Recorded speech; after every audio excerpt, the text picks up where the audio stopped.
She was a woman who broke every rule.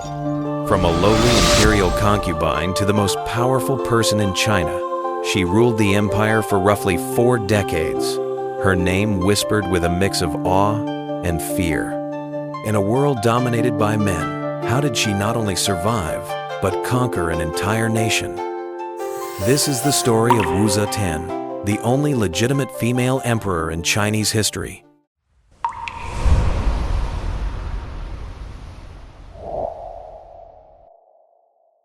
Born into a wealthy family in 624 AD, Wu entered Emperor Tazong of Tang's harem at the age of 14, holding the lowly title of Caidan, a minor imperial concubine, just one among hundreds of concubines.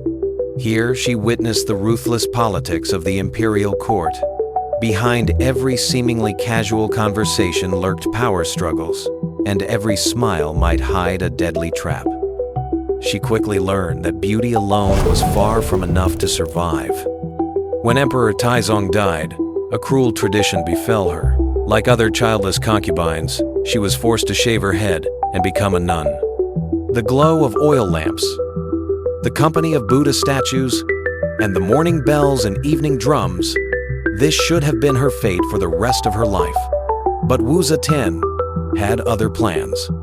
During her time as a nun at Ganye Temple, a Buddhist convent, Wu never gave up hope of returning to the palace. She found ways to reconnect with Emperor Gaozong, Taizong's successor, using her talent for poetry to express her longing and loyalty to him. According to historical records, after ascending the throne, Gaozong visited Ganye Temple and was once again drawn to Wu. Their relationship was highly controversial at the time, as Wu had been Taizong's concubine, something deemed unethical under Confucian rituals. Yet, through a mix of opportunity and wisdom, she finally managed to return to the imperial court.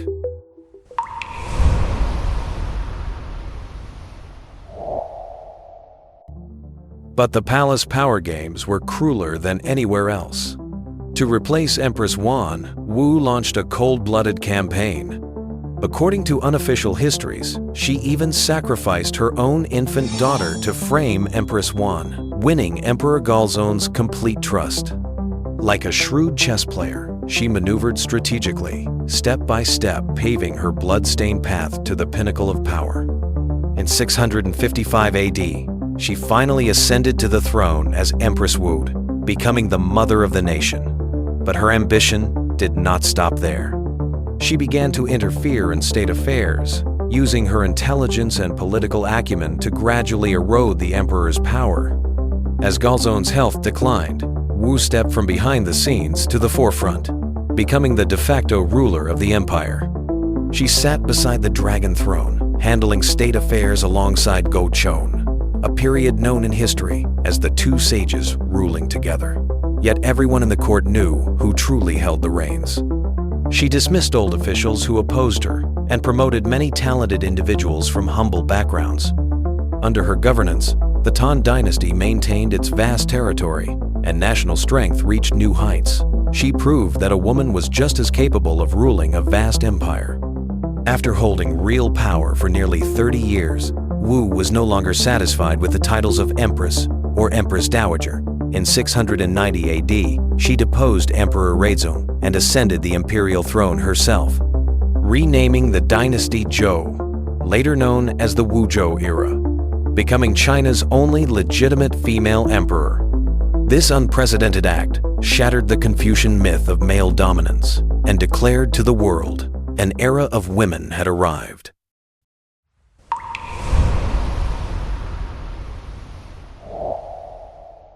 Wu Zetian's reign was a mix of achievements and flaws. On one hand, she appointed officials based on merit, promoting talented people through the imperial examination system and breaking the monopoly of old aristocratic clans. She strongly supported Buddhism, even elevating it above Taoism for a time. She spearheaded numerous important cultural projects. For example, she ordered the construction of the Vairocana Buddha at Lonmin Grottos modeled after herself. The 7-meter-tall statue is a masterpiece of Tang Dynasty Buddhist art and remains a core attraction of a UNESCO World Heritage Site. She organized senior monks to translate Buddhist scriptures such as the Avatamsaka Sutra, enriching Buddhist canon. She funded the construction of monasteries like the White Horse Temple and Dayuan Temple. Under her policies, Buddhism and Central Plains culture merged, leaving behind many cultural treasures that survive to this day. Agriculturally, her policies also led to prosperity, improving the lives of ordinary people. Yet her reign also had a dark side. Before and after ascending the throne, to suppress opposing royal family members and old aristocrats, she employed ruthless officials like Zhou Xing and Lai Junchen, established secret agents, and encouraged informants. For a time, no one in the court felt safe, and many were wrongfully accused and imprisoned. However, this was not the case for her entire reign. By around 700 AD, when the Wuzhou regime stabilized, she purged these ruthless officials, executing Lai Junchen, abolished the harsh informant system, restored normal judicial processes, and focused on governing the country. Historians still debate, was she a ruthless tyrant clinging to power, or a pragmatic ruler who used necessary means to control a vast empire? Her achievements and crimes are like two sides of a coin inextricably linked.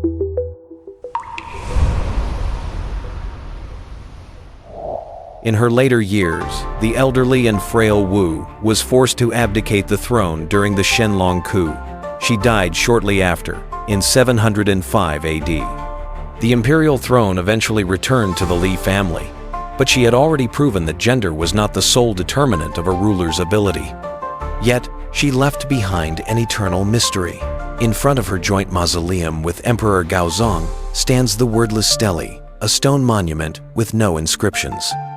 For the Chinese, erecting a stele after death is never a trivial ritual, but a solemn tribute to a life. Steles are carved with the deceased's name and life story. They serve as proof of a family's lineage and a trace of an individual in history, helping future generations trace their roots and pass down family stories. Why then is Wu Zetian's stele blank? Some say she believed her merits and faults were too great to be captured by words. Her achievements were so outstanding that no elaboration was needed. Others argue she knew history would judge her harshly, so she refused to leave any written record. Perhaps in her great confidence, she left the final judgment to posterity. For over 4 decades, she dominated China's political landscape. She was a shrewd strategist, a patron of the arts, and in an era when women were expected to stay silent, she became a ruthless leader. What do you think of Empress Wu Zetian? Was she a visionary leader or a tyrant? Share your thoughts in the comments below. If you enjoyed this deep dive into ancient China, be sure to like and subscribe to this channel for more in-depth historical content. See you next time.